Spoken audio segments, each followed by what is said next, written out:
All right.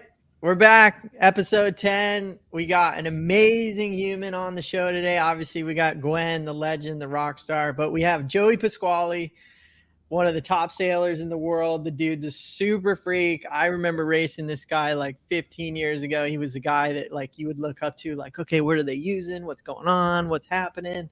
And anyhow, so Joey and a lot of people right now are racing wing foils or, wing surfers, whatever you want to call it, wings in the Bay in San Francisco. And this is always a trend that leads kind of sports, kite surfing and so on into the future Olympics and so on. And the St. Francis Yacht Club was like one of the greatest places to race.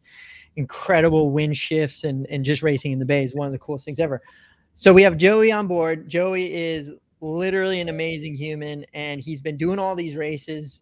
Welcome to the show, Joey, and we're so excited to hear about racing. So I'll let you kind of open up, give a little background on yourself, and then we'll get to it. Thanks, Damo. It's a great intro. Really appreciate it. Yeah, we're actually sitting here right now at the St. Francis Yacht Club.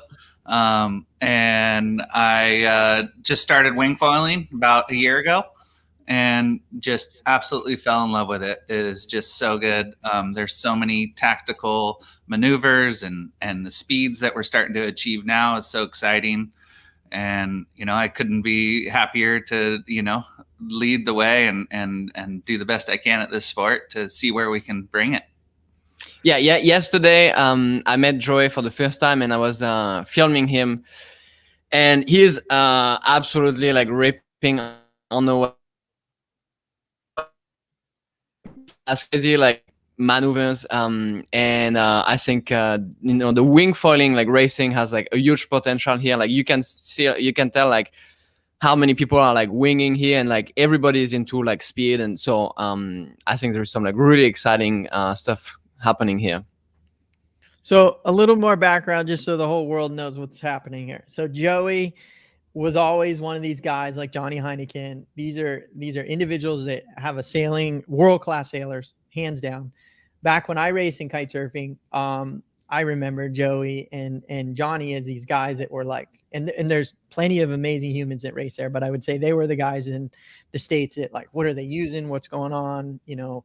And here we are 20, 15 years later, right back into a whole new sport. And here it is, Joey smoking everybody upwind or whatever it is. It's like starting to change again. So it's kind of exciting to see you on the forefront again, because you always were kind of that leader, and you're a kind of a quiet leader, which is really rad because you kind of just go out there and have fun and just smoke people. And you're like, oh, that was really fun. That's kind of how it goes. But so what I want to kind of break down and share with people out there, which is exciting, is, you say, we're hitting some big speeds.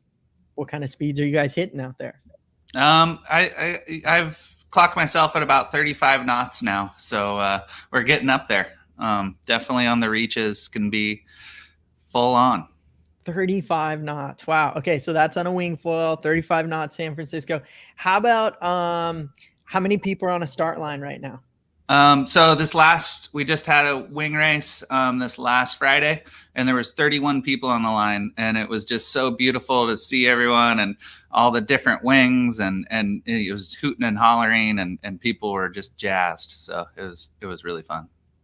Now, St. Francis is obviously known for wing kite surf racing, America's Cup, you name it, everything. They have some of the greatest racing in the Bay there.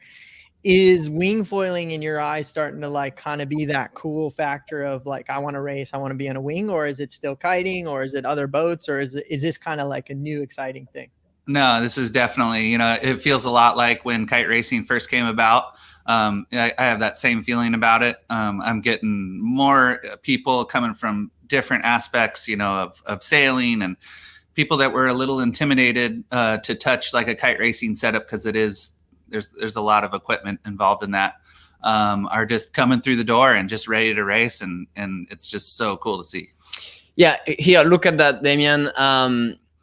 So this is we are here at San Francis Yacht Club, and we just sat, and there is this, I don't know, is it a monthly magazine? Yeah, Main Sheet, it's our monthly. Yeah, and the cover is wing foiling, and I think like that kind of like says a lot about like the momentum right now that wing foiling is taking here.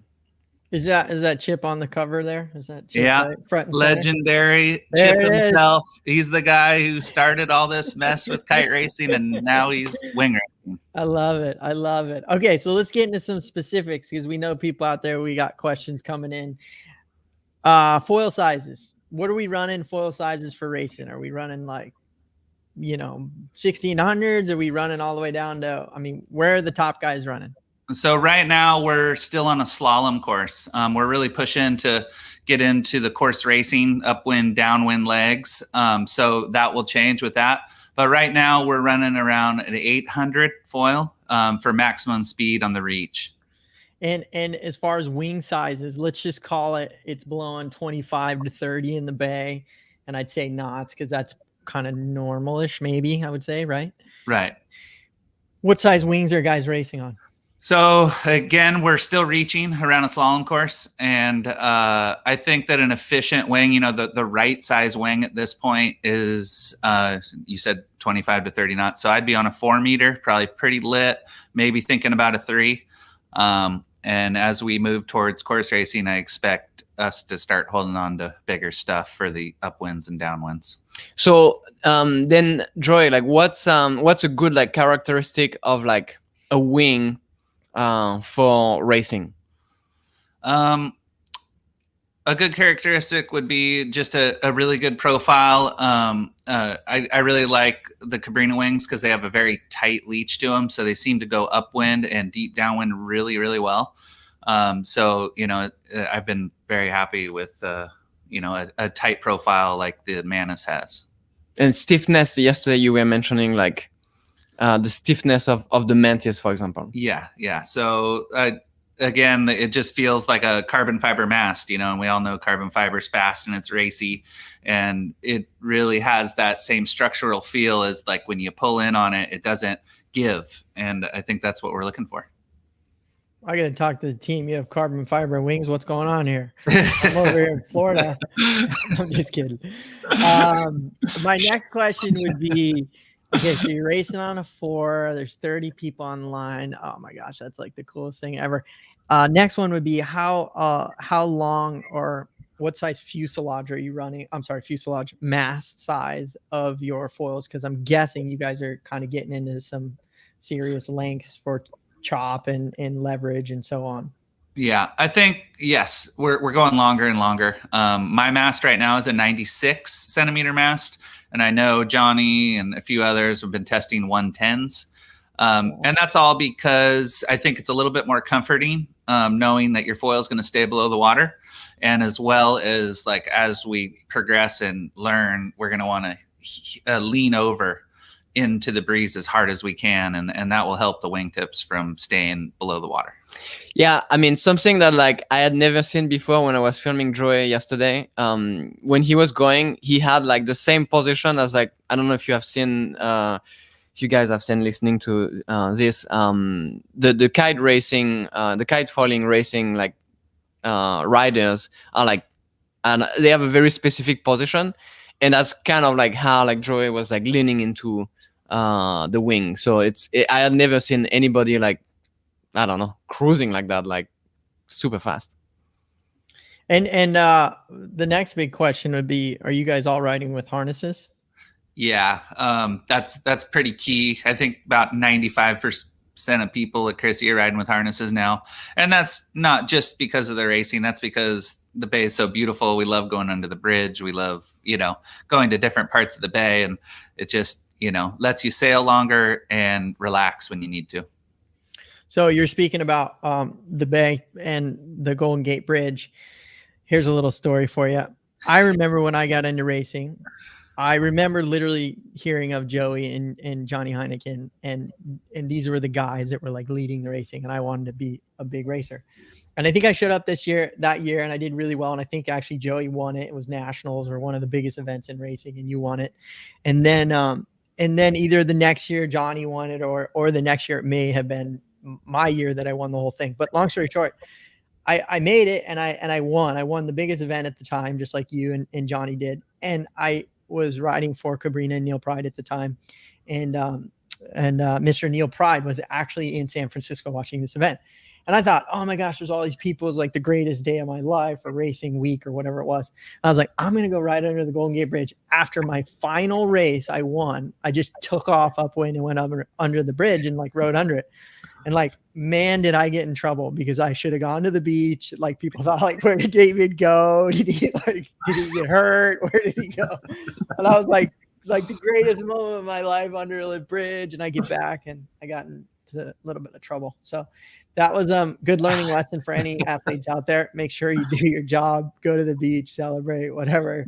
You can always ride another time under the Golden Gate Bridge. So yeah.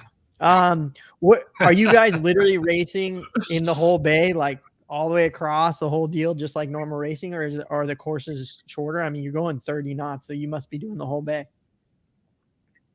Yeah, I mean, for the Thursday or Friday night races, I guess they are now.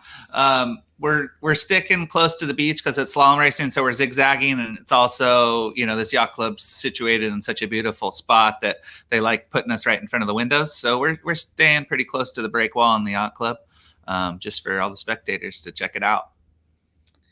And do you see this absolutely going bananas and growing, or do you think this is just a slow start just because there's a lot of racers there, or you see this as like open world for anybody to come in and have a great time? Oh, I mean, total bananas. It's definitely gonna be cool to see where it goes, and just see all these different people coming into this sport new, and whether if they just want to surf with the wings or start racing, get a little more serious. It's going off. It's awesome. So is like wind foiling, like windsurf with a foil, is this in the Olympics already, or is this going in the Olympics? Going. It's going. No, you can't say that yet. You know, like we have a long way to go, and who knows that's even the path that we would want to take with this sport. You know, it gets pretty serious at that point. So kite racing. I was mentioning windsurf.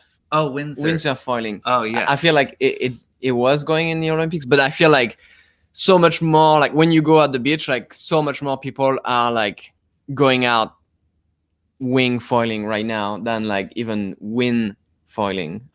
So I feel like if wind foiling can make it, then wing foiling, it's confusing, but there's a lot of foiling. Yeah, I mean, from my knowledge, windsurfing is in the Olympics 100%, and we have junior.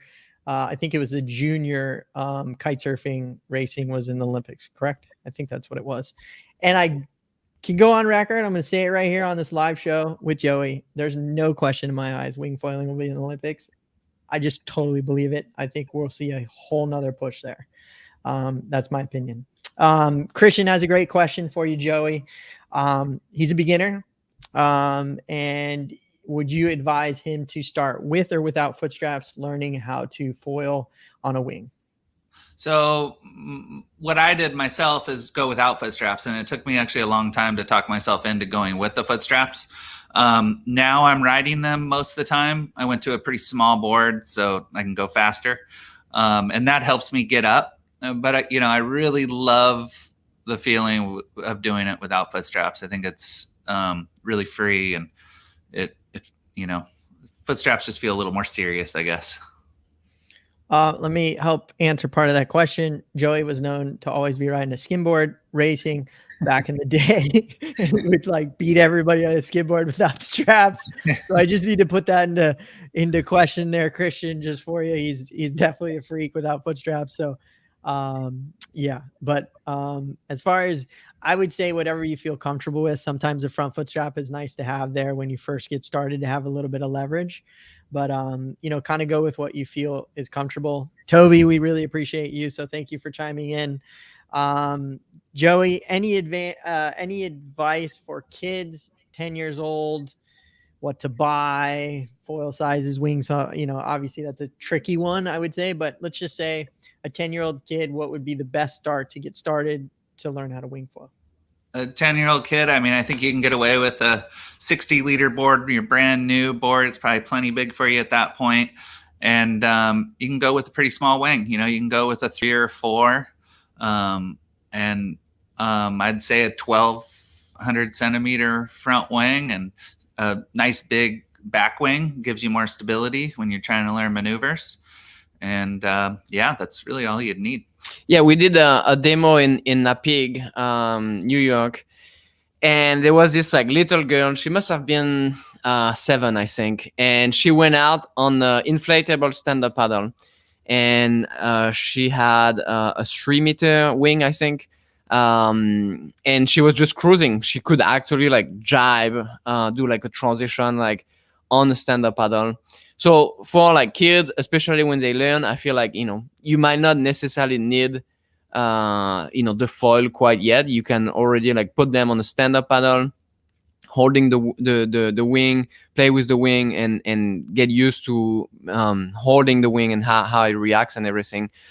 And that little girl, 7 years old, she had like so much fun, and she would cruise out and back, and the dad would come grab the board from her downwind and walk back upwind. And so that's what's amazing about wing foiling, is like you can put little kids, and whether it's on the beach where they can jump in the sand with the wing, or you can put them in the water, and it's fairly like safe. Everything is the wing is inflated, so if they fall on it, no big deal.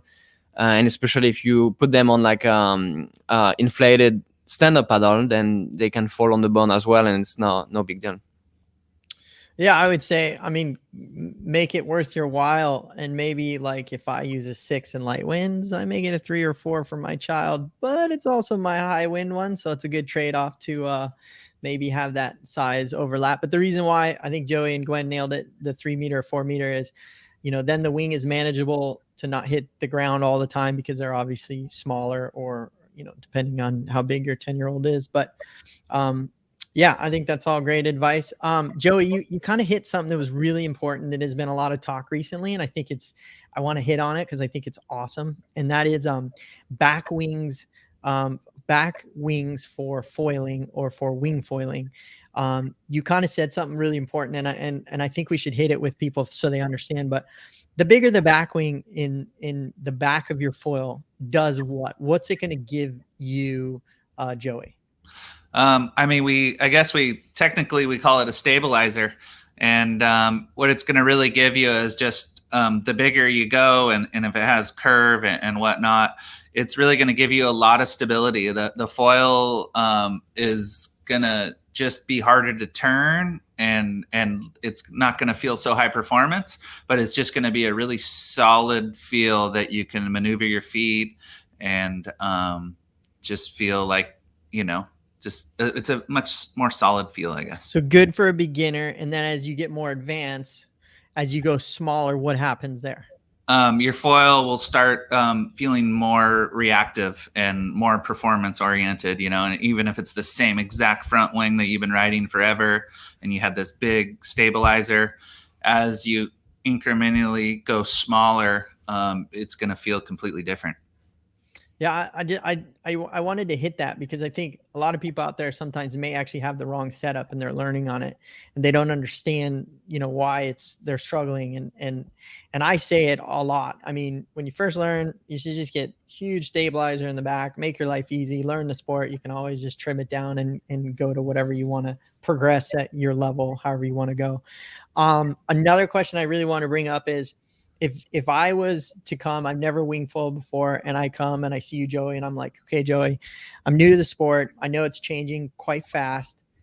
Do I go with a 2000 wing that's just low aspect, big and stable, or do I pick maybe a 1200 or 1400, we'll call it high aspect wing for wing foiling? What would be the best for me to start to learn on? I know that's a loaded question, but The reason I'm asking you that is, what direction do you see the sport going for people out there that maybe are questioning this, have this question? I mean, I get asked this question almost every day, and it's a hard one to answer, because you don't want to set someone in the wrong direction and say, get that 2000, and then have them get bored next week, So it really depends on your ability going into the sport.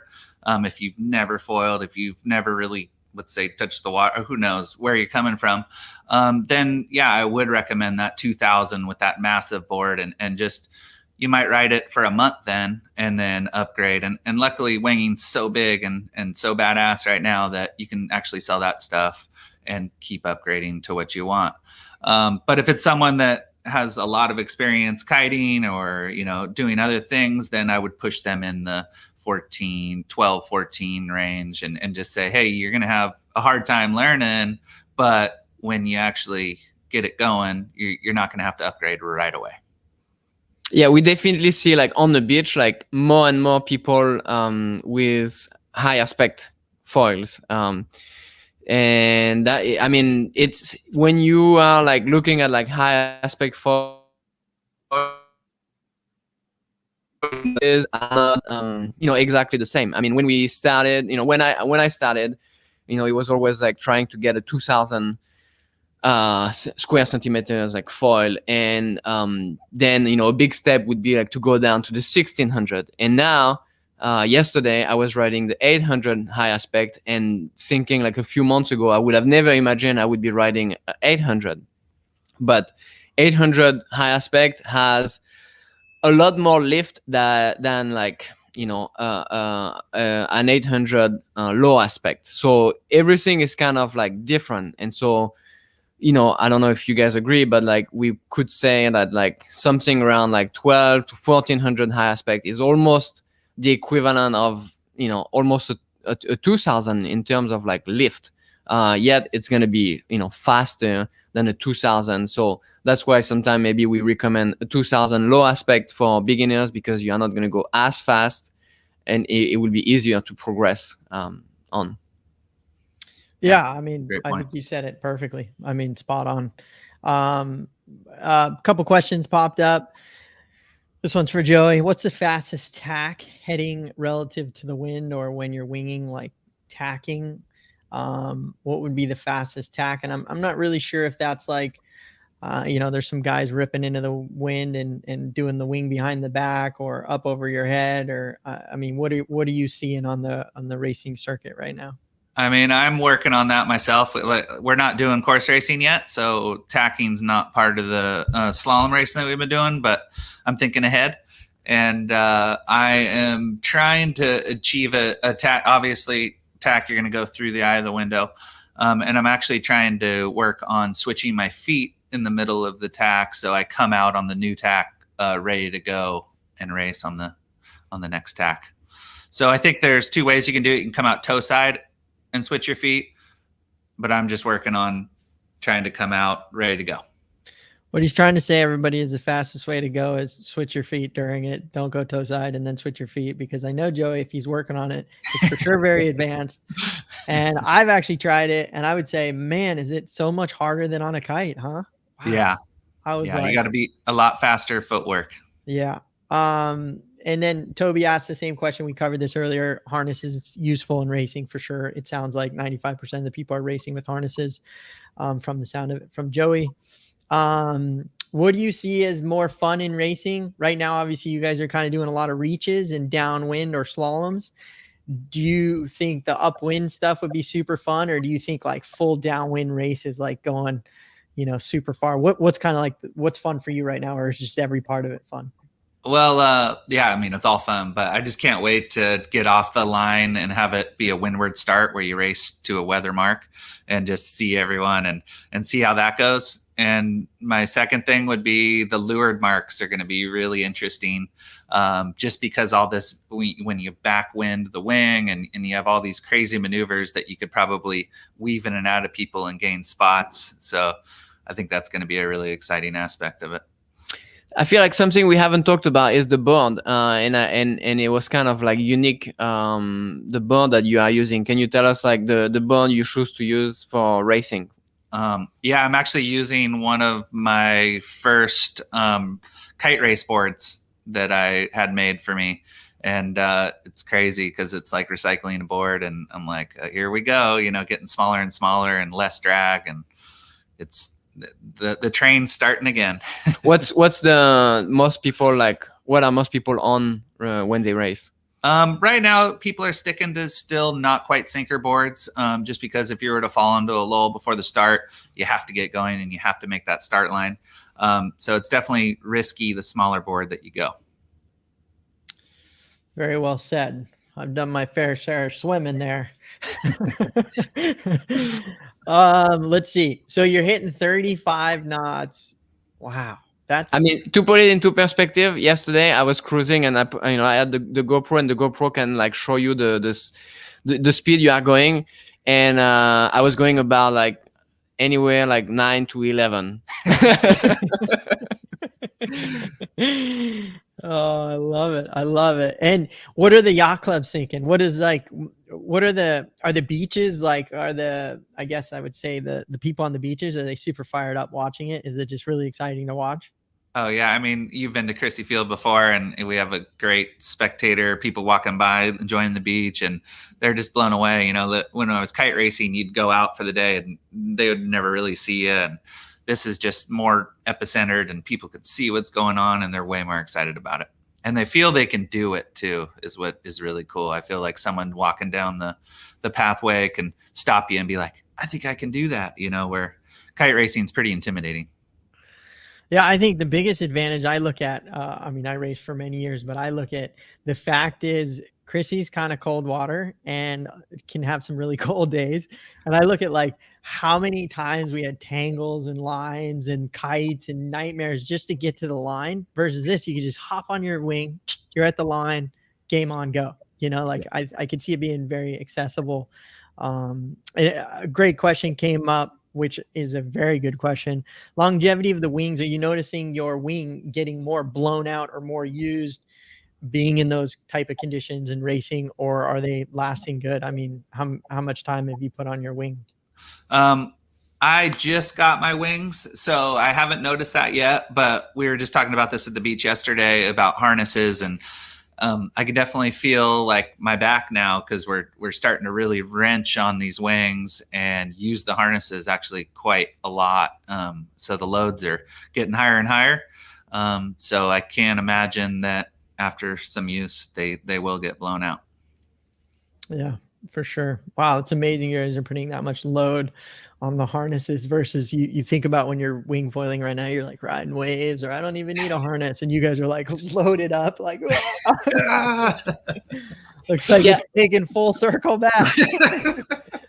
Well, last week we had like interesting conversation with Brody, the Cabrina kite, Cabrina wing and foil designer, and he was talking about like winging is, you know, fairly new, and right now all that we know is just like, you know, using the material that we have been using for kiting. But he was mentioning that, you know, there might be something better out there, because the wing is a bit different than a kite. The wing always gets wet because you are on the water. So he did mention something about like there is like R&D into new materials that, you know, will be better for winging and will make improve the longevity of the wings. But right now it's fairly new. Everybody has been winging for not that long, so I don't know if we are like really seeing the wings like wear out quite yet. What's kind of the leader everybody's using? I know that changes with winds on boards, like the leader, like the volume, we'll call it, or volume or leaders of the boards. What's you mentioned a lot of people aren't on sinker boards, because I could imagine you wipe out whatever. Now you got to get started. It's time consuming. So I'm, you know, just taking a guess. Is it between like 50 liters and 70 or 80 liters people are kind of running, or is that what's kind of the average? Yeah, that's spot on. I think, 50, 60, maybe 70 if they're a bigger guy. But that's the margins that people are racing on. It's interesting because I mean, Gwen and I talked about this the other day, but even freestyle, it's kind of similar to that, because the sinker boards are awesome, but if you can't have surface area to land on, it's kind of hard to do the tricks without like sinking and, you know, losing your power in your wing. So it's kind of the same kind of trade-off there with racing as well. We got another question that came in. What do you bring with you in your car before you go winging? Any extra accessories that you would not go without? Joey, I'd say a pump, 100%. Yeah. Pump would be good. For me, I've spent so much time in the water, is earplugs. Got to protect my ears, and sunscreen. Gwen would be like vegetables and A smoothie. grain and, A smoothie. You never go winging without a smoothie in your car. and Harry Andrews would be coffee. Modica maybe like Taco Bell or something. Actually, that's Kai Lenny. Yeah. John is crazy about his waist leash, so I feel like he actually uses the strap that used to come around like your kite. When you would buy a new kite, it would come with like a small strap, and it's like super minimal, but John Modica swears by that little strap. Okay, I'll go out on record and say, and Joey will laugh at this, John, you got to race that strap when you're doing foil racing, because I'm sure it'll bend your back like no other. What do you think, Joey? You think you can handle it? It's pretty amazing. I don't know. That's gonna be tough. Yeah, and you probably grew up with John back in the day racing, correct? Oh yeah, we did some college racing against each other, and then we both loved riding strapless with the kite. So we were one of the first few that really pushed strapless kiteboarding. So who are the top kind of racers right now in your area that are kind of names to kind of keep an eye out for people out there, to just kind of maybe some top guys that are just being interesting and awesome other than yourself? I mean, we have a whole group of very young kids that they got actually second and third for the season this year. This one kid, Henry Varr, and a few others, Kai Markel. You really got to watch out for the young kids, because they have a fast learning curve. I love it. That's so exciting. How about like all the masters and older generations? I'm sure they're just super fired up to do this. Is that like just kind of all the old legends that are hanging out down there? They're probably just so into it. Oh, I mean, the stoke is back. It's unreal. It feels so good to have the same group of guys on the line with a big smile and just a new sport to all learn together and try to beat up on each other a bit. Another good question that came in, long fuselage. So a fuselage, for everybody out there, obviously it's the center part, and then you have the back wing and the front wing. Are you guys running longer for more stability, or is it pretty short, or what's kind of the trend that's happening? I mean, you go as short as you're comfortable riding, and it goes back into our conversation about the big versus small stabilizer. It's all relevant towards each other. So the longer the fuselage is, you can actually have a smaller tail wing, and it will it will keep it stable. So the longer your fuselage is, the more stable it will be. Yeah, I'm sure there is like so much, like, I mean, so much that could be done, and everybody's probably like trying different combinations. Like you can tweak so many different components that it's almost like it's going to be like an endless search for the perfect efficiency. Yeah, exactly. That's what racing is. Yeah. You only share as much info as what you need to share. Right. Yeah, Joe is probably like keeping all the secrets for himself right now. Yeah, he's telling everybody like, rig this too. Yeah. Joey's the opposite of that. Joey would definitely share wonderful information, and all this information has been incredibly helpful. I knew some of the guys like Nico Parlier, who's multiple-time world champion. I mean, he was going, I think 40 some knots on a kite with a foil was the max that I've kind of heard of. But to hear that you guys are, I thought 30 knots would be kind of pushing it in the very beginning right now, because wings are changing and so on, but 35 knots it's quick. Those are some solid wipeouts. I mean, hopefully you don't wipe out, but let's see. What would you, Joey, if you were, we always try to share a message to people. We do this to just give people information. And obviously this information today is mind blowing. I mean, you have incredible knowledge. You're at the cutting edge of the sport. And like you always are, with every time I see you, it's like Joey's there doing something exciting. It's really cool. And mad props to you, because you're always looking for that kind of just challenge yourself. And I think that's really special. But, what would you say to somebody who's like, man, I don't know, racing doesn't really look that exciting to me, or wing foiling maybe, but they're kind of on the fence? What would be like would your conversation be with them? Somebody that maybe just came up to you on the beach, and what would you say to them?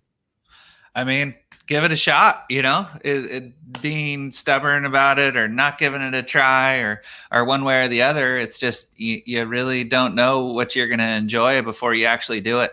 And, we have a mixed pot at the beach that, a lot of guys are, oh, I'm just a surfer. I'm just a wing surfer. I'm just going to do that. And then, they stand on the beach and watch, and, they slowly turn. So I just think you got to see both sides and give it a try. There's no reason not to give it a try. I think that's incredibly well said. Well, we always kind of, we're going to transition over into our Patreon, where we have all our private people, and we just, really get to go more in depth with Joey. So obviously you guys can subscribe to our Patreon. It's just very simple fee for all of us to have coffee and keep these chats going. But we want to end on an awesome note always. And, times are tough these days. And Joey, what would you, any inspiration or motivation for people out there? What would be a message you'd want to share with everybody? Oh man, just stay strong, healthy, and try to time on the water. Most time on the water you can get, the better. And thanks for having me. I really appreciate it. And it's great talking with you, Gwen and Damo. Great seeing you. Yeah, and, man, it's a trip, dude. It's been a long time, and I just love sharing the water. I mean, I remember back in the day, just chasing you guys around, because I was like, I'll never be able to get to those guys. Holy jeez, are they so you're being modest. We were chasing you. Come on. No, it's like racing. It changes. Everybody's always, it's exciting. It's a fun time. Gwen, what do you have to say to all these wonderful people out here? Yeah, go on the water and enjoy the process. Don't get stuck to I don't know, maybe watching these guys racing, going crazy fast and not being satisfied with the fact that you are not there yet. Just go out there, enjoy the process. Yesterday we had a guy going out winging for the first time, and he didn't get up on the foil yet. He was having so much fun, and he was super happy. So I think just, go out there, and all of the little steps and the little progress, it's just so fulfilling, and knowing that every time you go in the water, you are making a step, in the right direction. You are progressing, and you are getting to where you want to be. And it's an endless, process. So you won't get there and then be done. It's always once you get there, you will have another goal. So enjoy every step of the process. Yeah, I would just capitalize and say, everybody out there, look, don't get defeated, because everything learning, you're going to go through steps. We've said this many times before, but you have a great day, and then tomorrow you may not ride, and then the next day the wind's horrible and you can't even get up. And just don't get defeated. That's the whole point of learning. It's not all, wind is challenging. It's not perfectly, 10, 20 knots every single day. So it's a challenging learning curve, but it makes it super rewarding. And so just keep at it. Like Joey said, just give it a shot. Don't bag it until you give it a shot. And I think, you're going to probably be on that race line soon enough next to Joey going, you know what? I listened to this and I wasn't going to do this, but here I am racing you. And hopefully we don't collide. But Joey, we really appreciate you. We're best of luck this year. We know you're one of the top guys out there, and always inspiring. You're always thinking big picture, what's next, and we'll have to have you on again. And I'm sure that the race lines will have 400 people on it at one point coming up soon, and it's going to be and we'll have to be there, Gwen. Yeah. Unfortunately, we got here with the Cabrina demo tour. Yesterday was pretty much the first day, and we missed the races. I think they are done for the season. Yeah. That's something super exciting. And my first race was not very successful. I did not get up on the foil at all.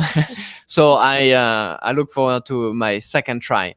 And that just exactly what we said. Sometimes it goes well, and then another day it doesn't. But in the end, you just keep moving forward. And this morning actually, I was Evan Netsch just released the video on how to do a front roll strapless, and he started the video by saying it took him a year to be able to do one, and then another year to be able to do a second one. And hearing this guy, he's like just like absolutely like rock star at like kiting, hearing how much time it's taking him, it makes me feel better about still being working on my flaka. So whatever it is that you are after, just don't give up. It's not a straight line, and you will get there, even if it's just take you like a year to get one of what it is, and then another year to get the second one. Well said. Look, we can't thank everybody out there for chiming in. Leave your comments and messages. We'll try to answer them, and reach out to Joey. He's an amazing human. And Joey, thank you so much for being on the show. Yeah, if people wanna follow you on social media, where can they find you? It's I'm on Instagram at Joey Pasquali and Facebook at Joey Pasquali. Pretty straightforward. And make sure to follow him. He's a freak. They're to another level. Gwen, go ahead. Yeah. So, I was just going to say we're going to jump right now on the Patreon only post show, and if you want to be part of it, go check out the description. For as little as $5 a month, you get access to private live shows like we are gonna go right now with Joy, and you get access to early release of our videos. So you see our videos every week that we release every week. You see them a week in advance. So that helps us support us, make us able to do what we do, make more videos, and help you guys with whatever you need. Anything wing foiling, kiting, foiling on the water, and we are stoked to like share the passion. That's it. Joey, Gwen, love you guys. Thank you so much, and let's kick it over. Thanks, everybody. All right, thank you.